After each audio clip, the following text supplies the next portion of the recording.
Welcome to Ride the Wave, hosted by me, Jeff Fisher, and co-hosted by Mark Robinson, in partnership with the Ride the Wave Foundation.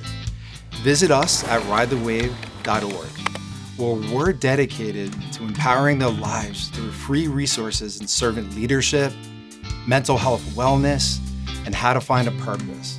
At Ride the Wave, we believe in the power of every story, talent, and voice. Our commitment is clear: to bridge divides, unite communities, and build an all-inclusive, modern campus for those experiencing homelessness. So let's dive in and ride the wave of positive change together. Hey, what's happening, everyone? Welcome back. This is Jeff and Mark Robinson. Jeff, What's up, Mark? how are you? Beautiful out there today. Yeah, man. Absolutely. Today's Dr. Matt. He's back. Dr. Matt, check him out. www.drmattmcneil.com. Also, he's in Rockaway, New Jersey, 100% chiropractic. He's a chiropractor there. Familiar face. Appreciate you coming back in. Thanks, Jeff. Good to be back. We're going to do a round two. There was so much going on the last time. We were talking about kettlebell, movement, strength, things like that. So we're doing a part two to dive into that and see what else we can unpack, basically, essentially. So, Sweet. yeah, thanks for being here. Hey, so glad to be here. Absolutely, Mark. Thank you. Thank you. It was great to grab lunch with you too on Wednesday. It was nice to catch up and really talk about this and get to know you a little bit more, man. I think you have a lot to bring to the table. And, Mark and I really do truly want to thank you. We want to thank you for, one, teaching us, because this is always a lesson. The guests that come in are just amazing.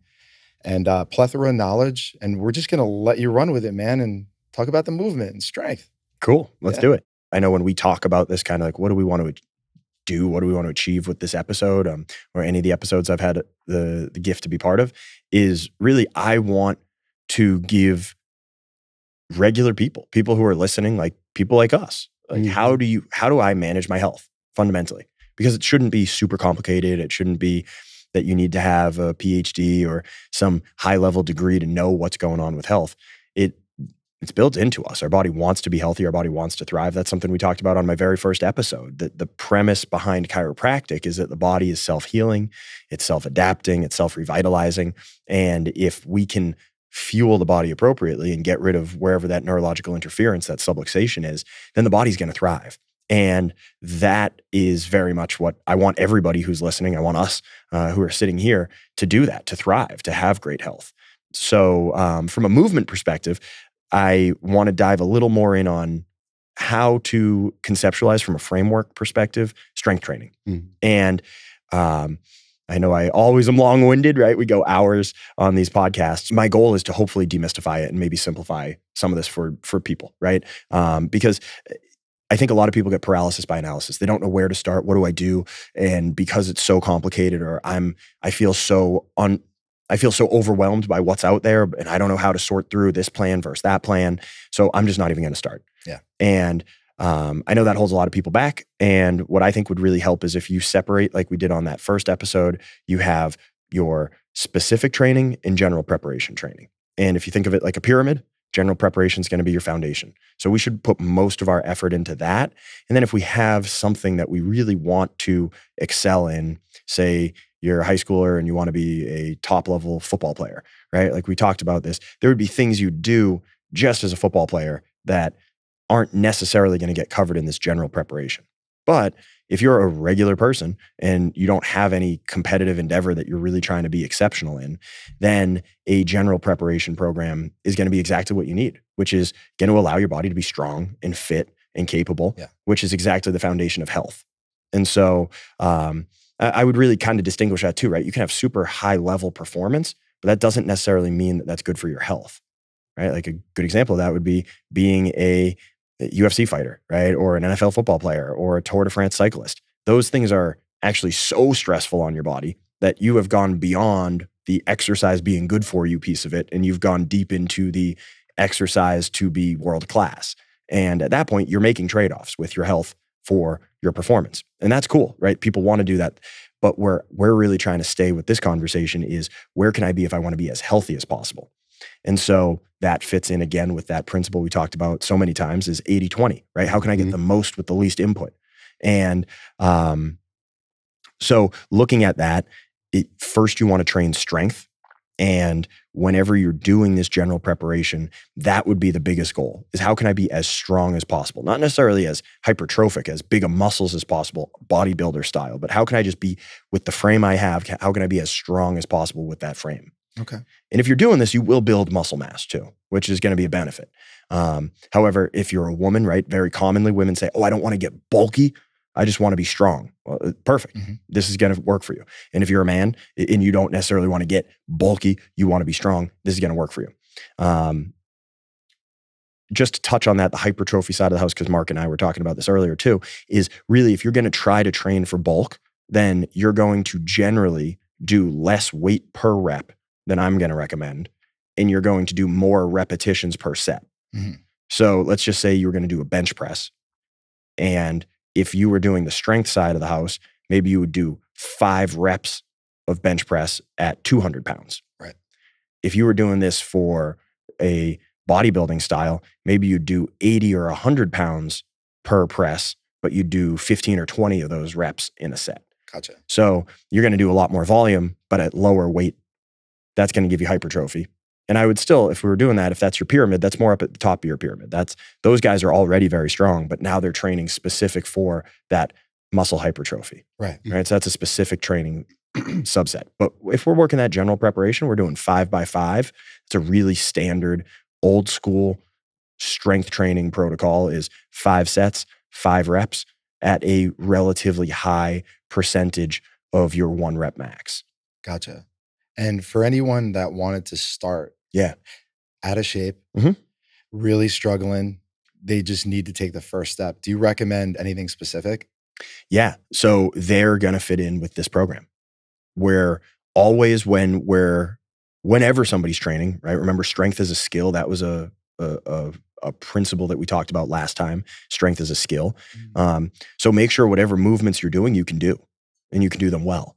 And even if you're starting off at a really low level of fitness, or maybe you've never been formally trained before, or maybe you're coming back from an injury, or you just are so out of shape that you're just in pain all the time anyway, right? I take care of a lot of people like that in my chiropractic practice. That there are people who are just hurting. They're way overweight. They're way out of shape. How are they going to get started? What I would say is begin where you can, and then build and build and build and build. So, and again, it's specific to you. So let's say a push-up is outside of your strength training right now, right? If you tried to do a push-up, the form is not going to be there. It's not going to be able to be a clean, well-performed movement. Well, there's a million ways to modify a push-up, right? The simplest would be just put your knees on the ground. So instead of it being hands and toes, it's hands and knees and toes are touching. And now that should allow you to start to do a better push-up. Maybe that is also beyond your skill set. Okay, how can you modify that push-up more? You can walk up against a wall and walk away from it a little bit so that you're at some type of incline and then push off that wall, right? And no matter where you are, you're going to find something that you can do and you're going to start there. Okay. And that's the best way to fine tune it if you're starting there, no matter where you are really. And then the other piece is like the pain part. If you're in pain, then work up to the range of motion that you can handle before you start to get into pain, then back off. Okay. And then push up to that again and back off. And the more you do that, the more you'll notice that limit starts to recede and you start to get closer to that full range of motion without pain. Okay. Does that make sense? It does. Thank you for that. I next week for NCK, I'm on the road. So I'm going to be traveling to get some manufacturers, and shout out to Mark, Chip, and Sean. Looking forward to getting on the road with you guys. When traveling too, flying, anytime I'm on the road, my shoulder is bothering me, putting pressure on the console, steering wheel, things like that. Is there anything practical in the hotel room or just anywhere along the way traveling? Because, sitting hours in the airplane, things like that. Anything that could be done on the road? Yeah, definitely. So you're going to want to train and you're going to want to get after it. Now, wherever you're staying, if you're flying, the hotel you stay at, does it have a gym? We're going to utilize that equipment if they have it. If they don't, you're going to get after it doing calisthenics. You can do that in your hotel room, right? The simplest way is just take a hotel bath towel, lay it out on the floor. That's your little pad. And then you do your work there. You do your squats, you do your push-ups, you do your planks, you can do burpees, you can do standing lunges, you can do so much, right? You just have to be creative. And I'll give you a little bit of just like we had the food matrix, I'll give you basically like a strength matrix too that you can work in, so you can select those exercises. But yeah, you're going to do what you can where you are. The other one that we haven't touched on is sprinting.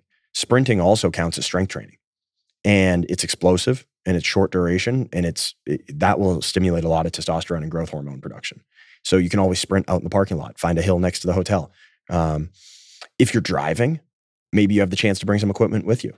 Yeah. In my car, I always keep a kettlebell. I keep a 45-pound kettlebell in the back seat. That's a good idea. And that's a great weight. You can get a lot done with that. And then everywhere I am, I have something. So you'll just pull over and Sure. do the kettlebells right there by the car. Yeah. Yeah. Yeah. If it's a road trip, Think about that, Mark. That's a good idea. It's not bad. right, you stop for gas. Okay. I like that. Fill up the tank. If you're in Jersey, someone fills it for you, right? But if you're outside of Jersey, you're filling it up yourself. Mm-hmm. All right, plug it in and do some bear squats next to there. Do some kettlebell swinging presses. Do a little bit of something. Put it back in the car. Keep driving. All right, or pull off to the edge of the gas station. There's usually some grass somewhere around there, and do 10, 20, 30, 50, 100 reps of something, and then get back in the car and keep driving. If it's an all-day road trip, then you're going to accumulate across the day a whole workout if you do that every time you stop for gas or food. Yeah, I like that. Sometimes those parks too, in trails, they'll have the monkey bar set and those other things you do. So you Use what's there. And if you're in that area or a hotel where there's something like that around. Yeah, definitely. Do push-ups, do pull-ups, all that type of thing. Oh, that's great. Nice. Does that give you ideas for if you're out on the road? Yeah, for sure. I appreciate that. Right? That Yeah, really use helps. body weight and sprints. That's always there no matter what. And then, like you said, if you're in a place that has some equipment, use it. Yeah, because we touched upon food. The hardest part is diet because in a rush, trying to get something quick and just that. So for me, yeah, I got to implement something like that. I'm going to get a kettlebell and put it in the car. Thanks Cool. for that. Yeah. You're the man. They even make some empty ones that you can fly with. So like it would just be a bag with a handle, and then you could put sand or gravel or something in it when you get to where you're going. That's pretty cool. Yeah.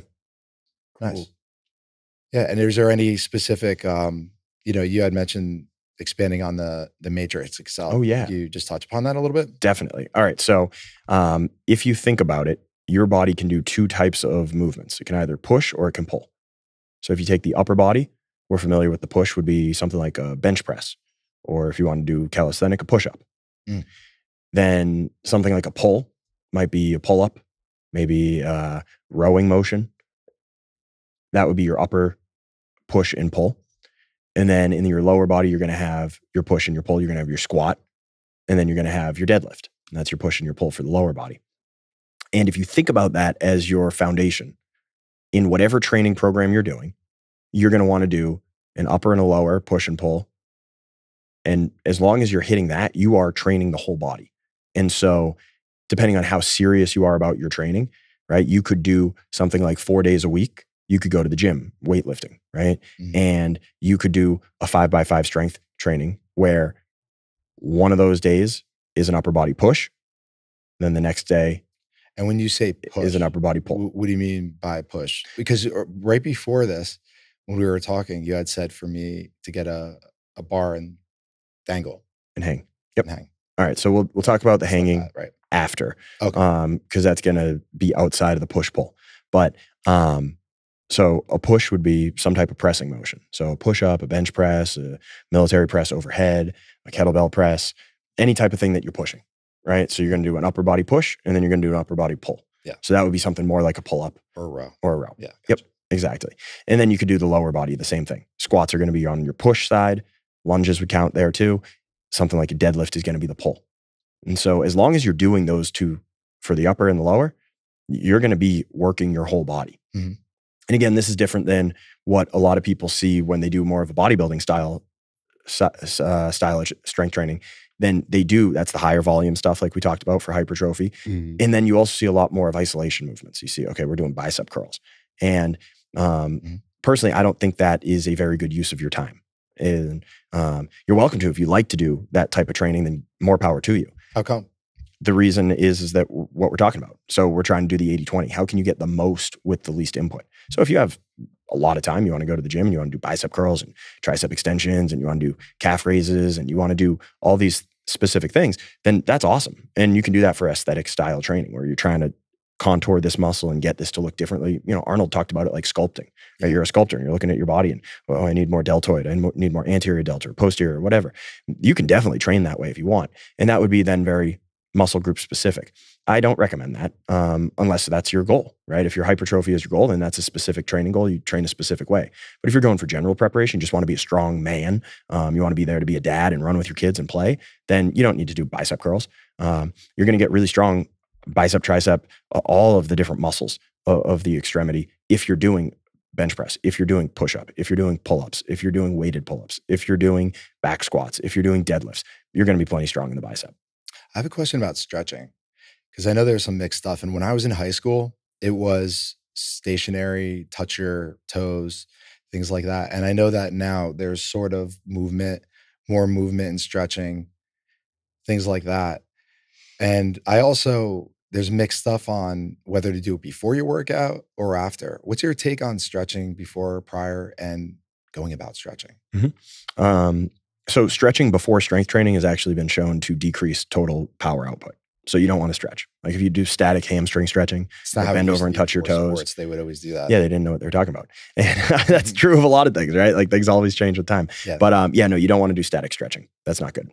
That's going to actually make you weaker. It's going to stretch out the muscles and you don't want that. After training, some people think that static holding a pose, it makes a good difference on stretching.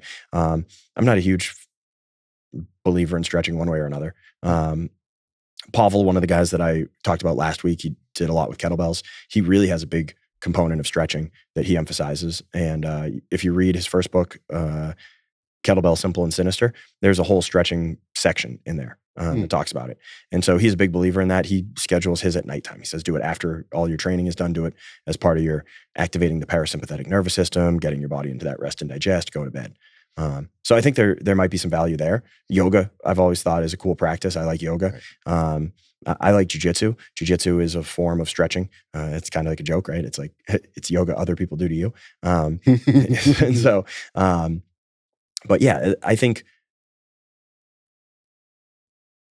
generally speaking, if you go for as much muscle symmetry as possible and you really train strength as a skill, then you're going to be pretty flexible. Okay. How effective is foam rolling and the massage gun? That's big. The hypervolt, things like that. Yeah, you can do all sorts of myofascial work, and I think it makes sense. I recommend it to patients all the time. You could do a foam roller. Personally, I'm a fan of the lacrosse ball. I think that's the best. You can really target the tissue like that. Yep, you could exactly. You kind of have a mix of them. Have like a tennis ball, have a lacrosse ball. So different densities, different sizes. Foam roller works great. Hypervolt works great. All those are cool things you could do. You can even use like stuff like tabletops and work like your forearm and rub the fascia that way. You could take like the handle of a spoon or something like that, like a metal handle of like silverware. And if you put some coconut oil on your skin, you can scrape with that and you can do essentially Graston technique. Yeah, if you try to buy Graston tools, they'll run you a couple $100, or you could just use silverware you already have in your drawer and it's free. There you go. It does the same thing. You're trying to scrape and break up muscle adhesions. Nice. Yeah, I think all those things are great. Yeah, that's great. One question real quick. What is foam roller? What is it? It's basically like either a ball, but it could be flat and circular, and then you roll on it on your back. So you're basically doing a massage, right? You want to expand on that? Yeah. So it's hard foam. It's a cylinder. You roll on it. The main concept is that if you have adhesion in the muscle, the best way to work with that is to compress it and then move. So with a foam roller, you compress it and then you rub the foam roller across. The other way that you could do it is you could compress onto the foam roller and then actively flex or extend that muscle. And with the pressure on it and you're moving across it, you'll start to break up adhesion and knots and all that. Cool. You know, it's not bad. And I hate to use it because it makes people feel that way, is foam rolling for dummies. Mm-hmm. Is it a book? Yeah, it's a book that, all the dummies series. And it's not that bad. It gives good techniques in there. That's perfect. Yeah. I might have mentioned this book. I think I did it last week. Becoming a Supple Leopard, the Kelly Starrett book. And in that, the back third of the book talks about the rehab and soft tissue work you can do. And he actually explains foam rolling and things like foam rolling, but then for each specific muscle group. So he kind of explains, this is how you want to work with this muscle. This is the direction you go. This is the way you apply the pressure. It's how you do it. So that's a great resource for you too, Mark. Yeah. Is there a select few things that you notice a pattern of what people do wrong when working out, like constantly? Oh, they're always doing this. They're always doing that. Anything specific that, especially, if I was in high school doing that type of training, which has been updated since then, maybe somebody my age or older that could tweak anything like that, anything specific that you've seen people that they're repeating the same patterns over and over again. They shouldn't. Yeah. I'd say the biggest issue that I see with people who are working out is that they're not treating it like training. They're not seeing the movement as the primary objective. They're seeing it as, I went to the gym, I sweat this much, or I burned this many calories, or I hit this heart rate, or they're not looking at it as, I came to the gym to get better at this skill. While going to a trainer too, at some point, there is a mind-body connection that does take place for sure. Like, I feel like muscle memory does kick in, and there is certain connections. I would feel certain, like glutes or wherever, legs, certain muscles almost that I've never felt or worked out, certain things like that start to connect. So that mind-body connection almost becomes a flow, essentially, like you're talking about when working out. So I could get that. That's exactly what we're talking about. Mind-body connection is that you have the only way a muscle works is that it has neurological signal. So your brain, literally your mind, has to talk to your body. And the more that you do a skill of any type, the more neurologically your body wires that program to happen more and more easily, more and more rapidly.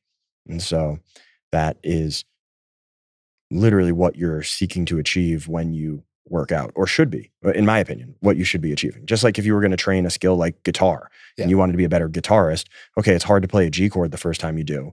But then if it's the 1,000th time you've done the G chord, it's a lot easier. If it's the 100,000th time you do a G chord, you're singing a song and moving around on stage, and you're not even thinking that you just played a G, right? So there's a progression to get to that point. You can't just be rocking on stage and thinking about your movement of your hand. You're going to fall apart. But if you can get that skill so that it's subconsciously being done well, then you'll be much better off. And that's the same thing with your exercise, right? If you're training and you're thinking about, okay, how did this rep go? Not even how this set go, but how perfect was each rep that I just did? Then you're going to get the most out of your physical performance. Nice. That makes sense. Question for someone like me who's doesn't have a lot of equipment, who's like in the house, I have the pull-up bar, things like that. What would you suggest of exercises? How much time do you have on a daily basis?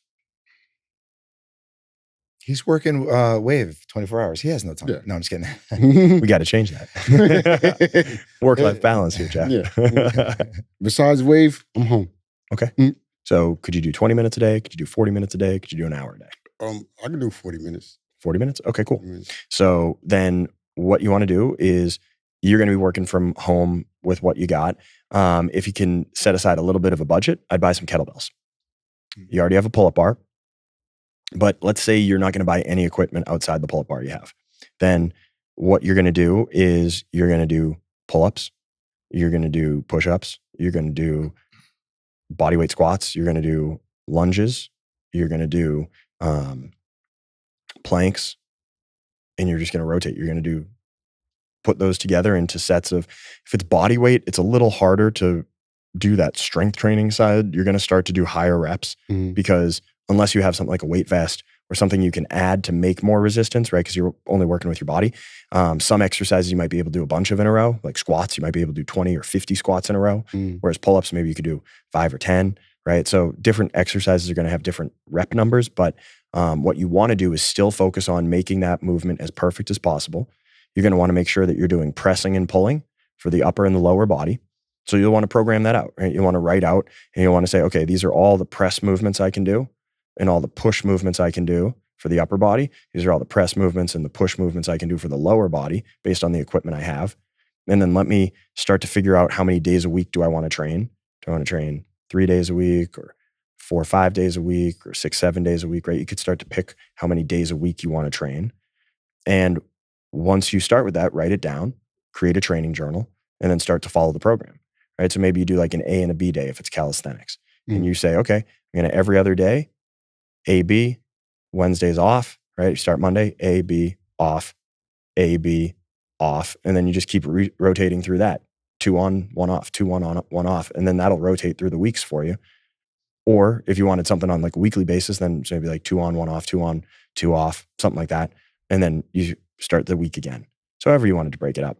That would be the best way to do it there. If you're going to add something beyond the pull-up bar, also make one of those days have sprints in it. Sprints are going to be really good for you. And then if you can add stuff beyond the pull-up bar, get a kettlebell. You can do a lot with a kettlebell. Get a weight vest. You can do a lot with a weight vest. You can make all of a sudden those push-ups a lot heavier, the pull-ups a lot heavier, the bodyweight squats a lot heavier. So there are ways that you could start to, even with like, I would say, maybe the most bang for your buck would be a weight vest. Because then you could do the sprints with it. You could even walk during the day with that for added resistance. You could do the pull-ups with that. So a weight vest might be the cheapest next piece of equipment to add, or a kettlebell. Honestly, I think a kettlebell might be more versatile, a little more expensive, but more versatile. Gotcha. You get like a good kettlebell for your body weight, like a 35-pound or a 45-pound kettlebell. And you could do a lot with that. You could do pushing, you could do pulling, you could do swings, you could do get-ups, you could do farmer's carries. You could do a lot with that. If you got a single kettlebell, I actually mostly train single because I don't have any kettlebells that are the same weight. So I can't do any like double kettlebell movements. Gotcha. And I think you do a lot of good work doing single kettlebell stuff. Even on like the one-sided walks and stuff like that, I think it's harder to walk with weight only on one side of your body rather than having a kettlebell in both hands to balance out with. The last time you mentioned, I can't remember his name, but there are programs that could probably also provide people with all that. So you had mentioned a program that would even send the kettlebells along with a description, I think, or I might be mistaken on that. But there are programs. So they won't ship you kettlebells, but they'll give you like, you can buy they might sell kettlebells, but you can buy the kettlebell separate. They give you the size. But they'll tell you how much to use. Yeah. So then that would be a good one. Like Pavel's book, Kettlebell Simple and Sinister, is really good. If you're trying to do a calisthenic style one, there's one called The Naked Warrior that's really good. And it's literally one-legged squats and one-arm push-ups. And so, and again, that's a way to make a push-up really, really, really hard and a squat really, really hard, is to do them just with one arm at a time and one leg at a time. So there's always ways to scale stuff up. But yeah, the push-up and squat one is a really simple one, and the kettlebell swing and the get-up is really simple. There's a bunch out there. Pavel has another one called, man, my buddy was just telling me about it. I can't remember, but it includes like a snatch with it. So yeah, there's a bunch that you could do with kettlebells. But if you really just started with that idea of a push and a pull for upper body and a push and a pull for lower body, then you could figure out what makes sense to pair with. And then there's a bunch of resources. There's so many books out there. There's a guy, Dan John. He's a great strength coach. Mark Ripito. They've all written a bunch of books on the subject that you can really dive in on. I think Pavel's really easy to read. He writes very simple books that are very much like a textbook. It's very easy. It's like, hey, this is what I'm talking about. These are pictures of doing it. Now go do it. He doesn't like waste a lot of time with this study was done at this university and it showed this. He doesn't care. He just says, do this, you'll get strong. Who else is really good to read in on? There's a guy, Charles Poloquin. He's really bright guy, really good strength guy. There's a lot of people you could read and check out their stuff, but T-Nation is a really good bodybuilding strength training website that has a ton of different people's training programs on it. Some people super qualified to write on it. Some people not so qualified to write on it. So you'll kind of suss out what you're looking for there. But they've got everything, especially if you're doing more of the specific training stuff. Like there's some really specific stuff in there of, okay, if you're really just trying to focus on deadlifts, this would be deadlift specific program, right? And again, even though that's part of one of my 4 main movements of the body, if you're trying to do, world record deadlifting or personal best deadlifting, now you're getting outside of general preparation. Now you're going into how do I focus and refine one movement to the very best degree. You're probably going to sacrifice some other stuff along the way so that you can get the perfect deadlift. But anyways, T Nation's a good resource. They've got a lot of that type of thing, or bodybuilding style regimens of how do I get really big muscles, all those types of things. Cool. I know everyone's different body type wise. If somebody's starting from scratch, is there an average to see results, 2-3 months? Because a lot of the times I think that, and I was guilty of it prior, and then I really, really drove and got over the hump. And it took me about 2 to 3 months to start to see results. Is there an average like that to see results, start to see little cuts, start to see things like that? If somebody's like, say, a little bit overweight or something like that? I think it's really person dependent, right? Obviously, the more out of shape you are, the more overweight you are. You got a lot of work to do before you start to probably be at the place where you're like, this is what I was looking for, right? Say if you're 200 pounds overweight, you're probably going to be over the moon when you lose your first 100, but you're still going to know in your head, man, I've got another 100 to go. So that's awesome, right? Like if you're 200 pounds overweight and you're losing 10 pounds, that's a fucking victory. Keep going, right? Yeah, and so you're going to have to measure it based on where you're at, right? If you're 10, 20 pounds overweight, yeah, you're going to see a couple pounds drop and you'll feel different. I'm a little slicker moving up the stairs. The pants fit a little better. I really think it goes back to what we've said before. How do you look? How do you feel? How do you perform? If you use those as your metrics, you're probably going to be pretty happy. But again, like the way that we talk about strength training, if you're training strength as a skill, you should see progress right away with how much better can you perform that rep. And you should see progress across the workout. You should see progress across the week. You should see progress across the month. You should see progress across a quarter and across a year. So as long as you're being intentional and you're focused on it as training, you got to be careful about what you're measuring. Okay, so do I have the aesthetic look I want to have? Well, how far were you from your goal? It's probably going to take a long time to get there. Be gentle with yourself. Give yourself enough time to get there and not bummed out. Right. But then there should be breadcrumbs along the way that show you that you're on the path. Whether it's, I can do this one rep better than I could last time. I can do an extra set. I can do 5 pounds more. I can do whatever it is. You're going to be noticing how you do those things better. This is how I move up and down the stairs, or I get out of bed or out of the car in the morning easier, or I fit in my clothes better, or, my wife gave me that wink when I came home because I'm starting to show something different, right? Mm-hmm. And you'll see those different ways that you're getting the reward. But honestly, be motivated by the process, not the destination. I like that. And how important do you think that mindset is to focus on the things that are improving opposed to the time it's taking and all the negativity and what's not? I mean, that is a huge perspective for who is successful and who's not. Yeah. And it goes way beyond strength training and health. So the mental aspect, just as important than anything in strength and training. No doubt about it. Yeah. Yeah. The most successful people on the planet tend to have a similar attitude. Yeah. And sometimes you get people who are of material or worldly ways successful, but if they don't have the right mindset, they drive themselves crazy the whole way there. And they're not happy when they're there. So I think the mindset is key. And I love the vibrancy. There's nothing better than, when I was with a personal trainer, than that feeling. Standing in line to get a coffee and feeling solid. Yeah. Like your trunk is solid. You know what I mean? And the clean, I would say if anybody is spending too much on Amazon or anything, just tilt the needle. Focus the finances just a little bit on something personal care. Instead of maybe buying something, get a massage, or do a cryo chamber. Try something like that. Because when I started doing that, life completely changed for me. And then even going to 100% chiropractor and seeing you. You're a very big part, Dr. Matt, of my health routine. And your attitude and vibrancy is a component of why we're sitting here today. Well, thanks. Yeah, that's why we really appreciate you so much, just on and off the field. Bro, what you bring to the table is amazing. You're a good guy. Thanks, guys. I appreciate that. Absolutely. For someone like me who just want to not get big, but just be get stronger but fit, what would you suggest to accomplish that? Yeah. Same as what we've been talking about, right? You're going to do 5x5 or 10 sets of 3 reps. That's 5x5 and 10x3 are really more barbell style training. Like if you have access to a gym and you can get a back squat and a deadlift and you could do some type of military press or bench press, like you can really get a long way with a 5x5 or 10x3. You could do that with a heavy enough kettlebell too. Those are meant to be like really, really hard strength training. You get a lot of the way there with calisthenics. What about the weight gainer shakes?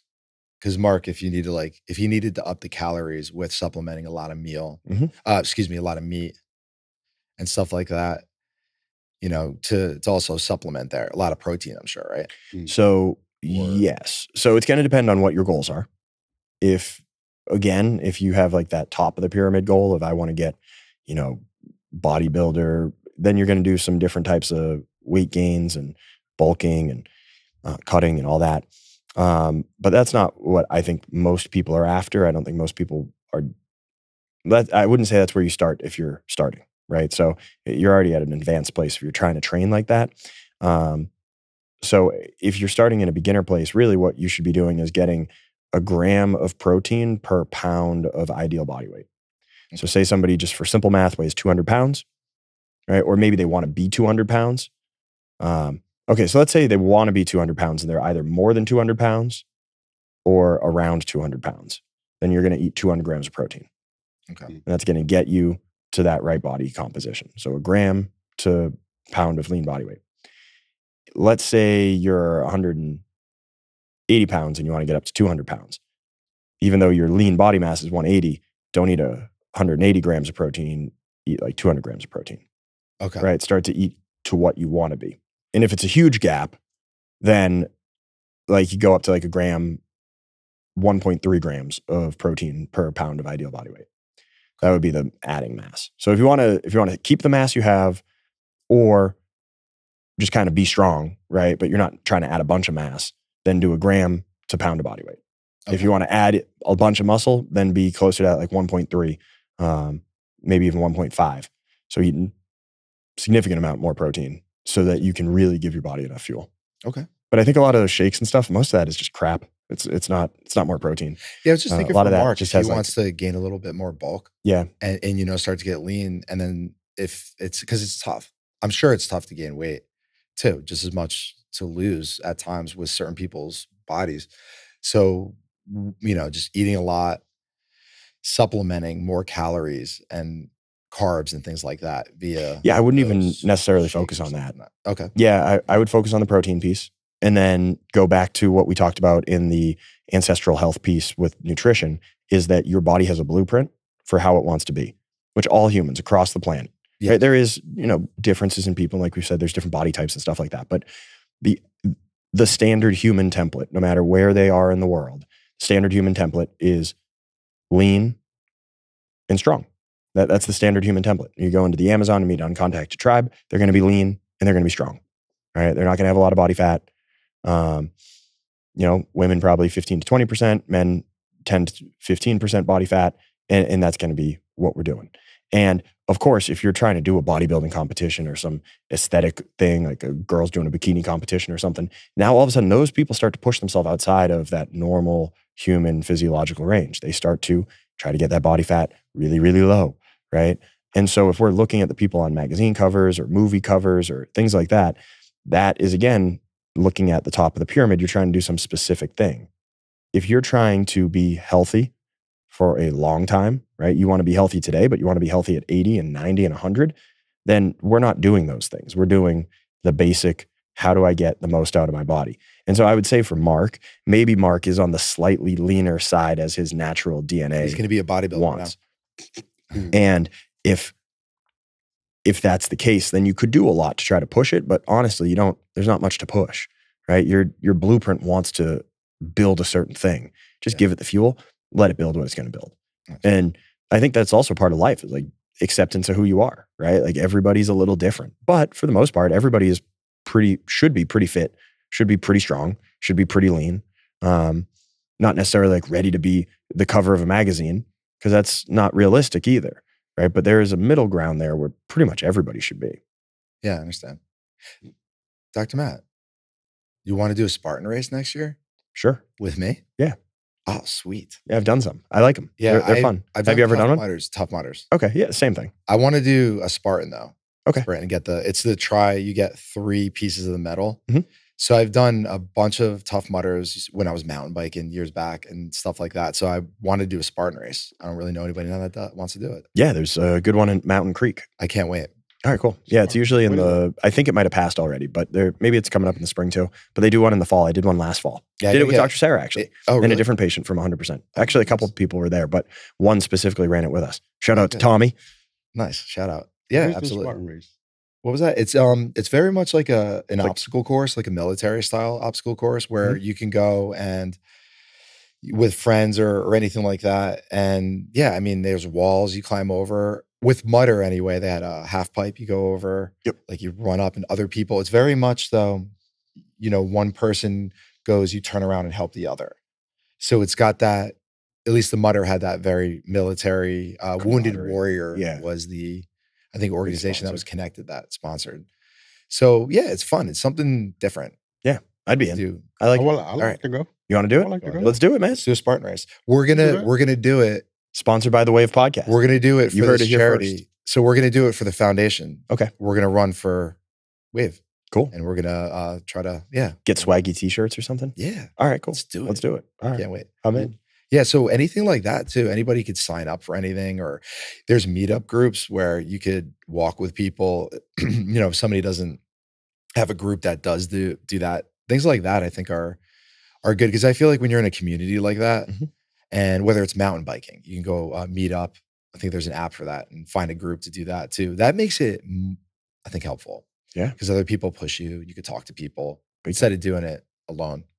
Yeah. Yeah, we go farther as a group, right? Yeah. Always. Sometimes all animals do too. Yeah. Question. If someone's competing in a specific sport, how does it fit? How does it? Yeah, that's a good question. So if you're going to be doing a specific sport, that's going to be that specific style of training. However, even at the bottom of it all, you need to be fit. You need to be strong. You need to have coordination. You need to be fairly balanced strength-wise. So having a general preparation program underneath it is going to make sense. So again, it depends on where the person's coming from. Maybe they're a high school athlete. All right, well, they've been playing some sports. I'm assuming they're a fairly active person anyway. Well, let's look and see, do they have a baseline that they've achieved already of some good balance and strength and coordination and all that? Are they doing pushing and pulling for the lower and the upper body? Do they have full range of motion in those areas? Let's make sure we're doing a good job of that. If you're in the middle of your season, say it's football, it's October right now, now's not a great time to start a new training program, right? But if the winter is your off season and you have time, maybe you play lacrosse in the spring, okay, well, in the winter, get in the weight room, right? Just start a standard 5x5 or 10 sets of 3 reps. And just pick, honestly, like if you're a high school kid or honestly anybody, as long as you're not starting at like a place where you're really out of shape or in a lot of pain already, as long as you're starting at like a decent starting place. The strongest I've ever been was in college when we did 10 sets, 3 reps. You did 80% of your 1 rep max. Well, you rode. Yep, I rode. And this was our strength training program that went with it my senior year. It was a great program. We tried a bunch of different stuff through the years too. So that's kind of where some of this comes from too, is just my own personal experience. I have an academic knowledge of a lot of this, but I also have a personal experience with a bunch of this.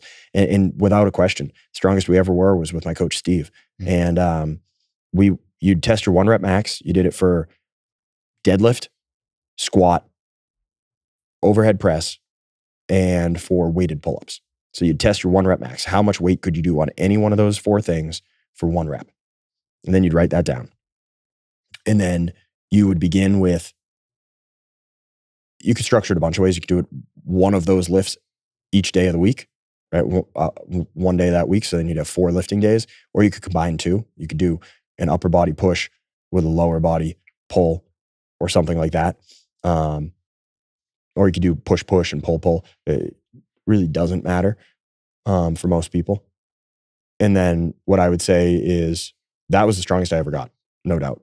Was doing deadlifts and back squats, weighted pull-ups, overhead press. And yeah, you're just putting a bunch of weight on the bar. So every rep, you're trying to really push. You're trying to really make it happen. And then you get a bunch of rest in between and you just do 10 sets. And that's actually a pretty long and grueling workout. That can take a while to do 10 sets of like heavy deadlifts or heavy back squats. You're taking a couple minutes between each set. So you're running like 20, 30 minutes in the gym on that one exercise. So then into that, And again, so you were kind of saying like, what are the common mistakes? One is not training like it's a skill. The other would be doing too much. Mhm. So your nervous system can tell your muscles to fire, but you get what's called neurological fatigue. So if you're doing, say that 10x3, that is a really neurologically taxing strength training program. You only need to do each of those things one time a week and you will get really strong. But you need to go all out, right? So if you're not working out every single day, then you need to be working out so hard on a day that you're warranting the rest, right? So there's that pulse of intensity and then you get the recovery and then pulse again with intensity and then recover. But yeah, you don't need to do a lot around that, right? So like you were saying, we talked about hanging on a pull-up bar, right? I think that's a really good foundation. If you build grip strength, you'll build everything. You'll make everything stronger if you hang on a pull-up bar. And then you could do some auxiliary stuff. You could do some like lighter weight lunges with dumbbells. You could do, stuff to mix in outside of that specific hard training. But yeah, if you're like a high school kid and you just really want to get strong, you should do barbell training. That gets you really strong. The basics, back squat, deadlift, push, or like a bench press or an overhead press and then a pull. And even if you're like a fairly in shape adult, that's a good place to start. If you're a really out of shape adult or a really undertrained like teenager, you've never really had anybody show you the way and you're not there, then start without the barbells, start with just bodyweight stuff until you get the coordination and endurance up. Yeah. How important is that recovery? You got to do it. Do you think it's half the battle? I don't know. I think it's so important to properly recover prior or with anything. Yeah. You definitely, you need to recover. I hesitate on one level with this question because I think most people don't do enough to warrant recovery. Right? Most people just aren't working very hard, right? If you walk around the mall, right, how many of those people work out every day or even a couple times a week? Most none. Average, yeah. The average person doesn't work out, if we're being honest. And so those people don't need to recover. But like if you're training really hard, yeah, you need to recover. Right. That's what I mean when training. Going to a sauna, getting a massage, blood flow. Sleep's probably the most important part of that. Sleep. We could do good nutrition episode on sleep. We should, because that is so important. When I'm off of sleep, I'm at my worst. Yeah. Especially if it stretches on. And it's weird for me because I feel like if I don't have sleep, it's harder for me to fall asleep. And then I'm in this weird cycle of just, yeah, I get that. Yeah, 100%. Yeah, no, I mean, exactly. You can't burn your body indefinitely. Right. So I think people should push hard and get good training in every day. And then hopefully sleep is easy enough because you worked hard enough that day to be tired. Yeah. That's Jocko always says that. And I think that's a pretty good way to look at it. Jocko's good. Yeah. I mean, some people have minds that just run 1,000,000 miles an hour. But still probably the best way to quiet a mind that runs 1,000,000 miles an hour is do 1,000,000 things that day so that you can say, I did it. I get a kick out of Goggins sometimes, but I do think he's much. I mean, he is nonstop. Yeah. He's a beast. Like all the time. Go, go, go, go, go. It's almost too much for me. I like Jocko. Yeah. I think everybody resonates with somebody, but I think everybody should have somebody that they really strive to be like. Yeah. I mean, he's the most ahead of them. Insanely motivated person that I think I've ever seen like that. Getting up every day, just big hustles. Yeah. Unbelievable. Yeah. I think there's a lot we can learn from guys like that. And I guess on the contrary piece to that too, right? There's a dichotomy is you don't want to get so crazy with your training that you are breaking your body down and not giving yourself the chance to heal and recover and getting injured. But a lot of that is also your nutrition and your sleep. So if you take care of yourself from nutrition and sleep and movement, you're doing what the body's built to do, right? And I would add, if you really want to optimize on that, get adjusted on top of that. And then, of course, like if people are already injured or already sick, and then there's other stuff you got to do there too. But I mean, really, if you just eat, sleep, and move right, and you're not too close to falling apart already, your body can pull back from some pretty rough places. If you have enough time, your body can heal and transform significantly. Yeah. And this day and age when everybody text neck leaning over, things like that. I know when I'm in that mode, I feel better, posture wise, things like that. Because that's a part of, I'm sure, strengths, that, things like being in line there. Do you have any practical advice for those text necks or people that will have issues with that, whether they're driving or things like that, just ergonomically to help them posture wise? I would say the biggest thing is all right, so everybody, Slavek, the man in the back, is going to yell at me for moving my chair. I love you, Slavek. That's okay. All right, so if you're watching and you sit up tall, if you palpate down your sternum, your breastbone, you should feel that there's a point where your hands can like hook under. Right in the middle, underneath the ribs. Okay. Exactly. So that's the bottom of your sternum. Rib cage is right at the base there. So if you take that point and then you find either your belly button, or you can go lower down and there's a bone at the front of your pelvis, try to get those two places as far apart. So the longer you make the front, the more open your chest is. And naturally that pulls your shoulders back and pulls your ears back. In up like that. I just felt a little actually. Yeah. Like that. So like just feel like longer. Feel longer through the chest. I think that's the best cue. A different way to think about it is if you had a laser pointer on the front of your chest, is it aiming out or is it aiming down? For most people, it's going to be aiming down. Okay. So we're closed. But the more that you can get that up and out, the better you're going to be doing. And that's, again, going to be proper shoulder posture and proper cervical posture. So, and the contrary to that would be what you just described. So if somebody's sitting there looking down, so then the head is down, the shoulders are forward, the chest is down. That's a really weak posture. Okay. So what we want to be is up and open. Yeah.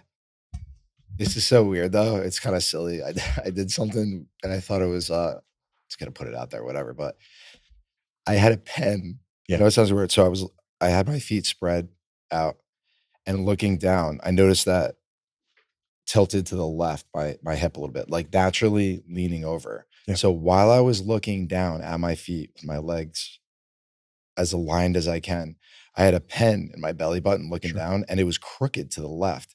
And I aligned it a little right until it was straight. And I looked down and it evened out to my feet where I was. And I realized how crooked my hip is towards and I tried to stay there stationary for a period of time. That was interesting to me and something randomly that I just kind of did. That's a great drill. Yeah, we should be really aware of our body. Did I just do that? Or is that a thing like in chiropractor, like to look up top at somebody the way they're going, maybe through 3D imaging or whatever? Yeah. Or am I just... Yeah, no, you're picking up on it. You want to figure out where's your body's asymmetries. I think everybody should stand naked in front of the mirror and use that as a chance to see what your alignment's like. Do your shoulders line up? Does one ear drop, right? What's going on with your hips?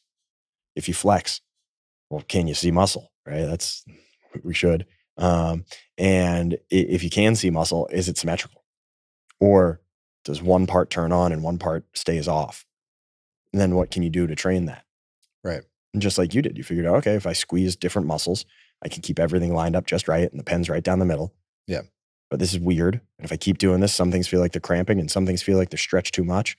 My body doesn't like that. And if I relax everything and I go back to this torqued thing, why is the torqued thing the natural loose position and why is the tight thing, this feels like weird, even though I'm straight. And so I think, doing some type of either video yourself or put yourself in a mirror and then activate different muscles and start to notice the difference between what your posture is versus what it feels like. And then link up what it actually feels like with what the posture actually is. Yeah. So that you can replicate good posture because you know what it feels like. And you know what it feels like when you have crap posture. So then you can identify it when you don't have some type of feedback like a mirror, but you're driving your car and you know, oh, this feeling is the feeling of my head forward or my shoulders slouched. And that other feeling, okay, that's everything lined up. So then you get back to that. I gotcha. Yeah. I also too, if it's in your means, I would recommend personal trainer. I had a really great trainer, Gavin. He switched careers. Shout out, Gavin. Miss you, man. He was really training me great. I followed him to another gym. One of the things that I made sure, because I didn't want to get an injury, is I told him everything, every pain or anything like that. It's interesting because it tied into sort of a quote that I was hearing, your strength is found in weakness. So when I went in, and Gavin even was like, he told me, he said, a lot of times what people do is they come in, they don't tell me what's bothering them at all. They end up sustaining an injury. So me by just even, oh, hey, it's nothing, no injury. I got a little tweak here. It's a little sore here, everything. I just told them everything like it was a doctor. And it allows the personal trainer then to make certain adjustments and change to what will benefit you. That's at least in my experience. I say spill your guts to like your trainer and you as a chiropractor. Just tell everything so you know, right? I'm sure if somebody's holding back on you, it makes it difficult to potentially get to the bottom of what's going on with them. But you guys are great there, though. I really do. I have to say that 100% chiropractic. You guys got the game, you know. And that beautiful testimony I read there that one time at I think it was a military gentleman with his back, changed his life. It was a beautiful testimony. It really did, with his wife and kids and everything. And that's you heal, man. You do God's work, truly. Oh, the body's designed to heal. So yeah, we're blessed to get to be a part of that journey for people. Yeah, and what you're doing, you think is just activating that healing source. 100%. Really? Yeah. How does the body control everything? How's the body controlling the brain? The brain, yeah, exactly, right? The brain is in control of everything. The nervous system is that whole system of control. Mm-hmm. So if you're subluxated, if you have pressure on those nerves, your brain and your body can't communicate properly. And so how does your body repair, restore, heal, anything? It has to do its physiology. It has to do that dance of the nervous system coordinating and allowing for that perfect expression of your physiology, of your life. And so if that process is interfered with, then your health can't be optimal. That makes sense. When you get adjusted, when we take the pressure off the spine and the nerves, we clear those subluxations. Now the brain and the body are communicating properly, and that allows your body to really work the way that it is meant to work. Yeah, I mean, at the end of the day, our bodies that we're driving in, our little spirits, you might as well take good care of that, right? Out of all things, you could have a nice car and you could buy material things and have nice houses. But what's the point if you feel like crap, fatigue, and you just don't feel well or you're sick? I would much rather have less and feel vibrant and be in great shape because you could talk to people easier. You'll be kinder. Your attitude is better. The whole nine. Health is wealth. Time is money. Yeah. Preach, brother. You're on. Hey, and I can't wait to do the Spartan Race. We're going to look that up and see what date you want. What do you think? You want to do it with us? We'll do a wave Spartan Race. That'd be cool. Absolutely. We'll have Slavik do it too. That's right. I said it. Yeah, Slavik. We'll do it. Yeah. You know, why not? And Nick gets in it too. Yeah, of course. We'll do a whole family. I really appreciate you, Dr. Matt. Mark and I always love having you on. You know, you are a valued returning guest, and this is only the beginning. This is only the beginning of a plethora of subjects that we're going to cross, man. So thank you so much for being on. And everybody, we really appreciate you for tuning in. Thank you so much. Matt, always good to have you. Thank you very much, Mark. Thank you, Jeff. Yeah. You guys take care, everybody. Thank you so much. Till next time. Till next time. Thank you for tuning in to Ride the Wave. It's been a pleasure having you with us as we explore ways to make a positive impact together. Remember, every little wave creates a ripple of change. We appreciate any support you can provide as we plan to build an all-inclusive, modern campus and empower communities. For details on how you can contribute through various platforms, please visit us at ridethewave.org. Until next time, keep riding the wave of change with us. I'm Jeff Fisher, signing off, but the journey continues.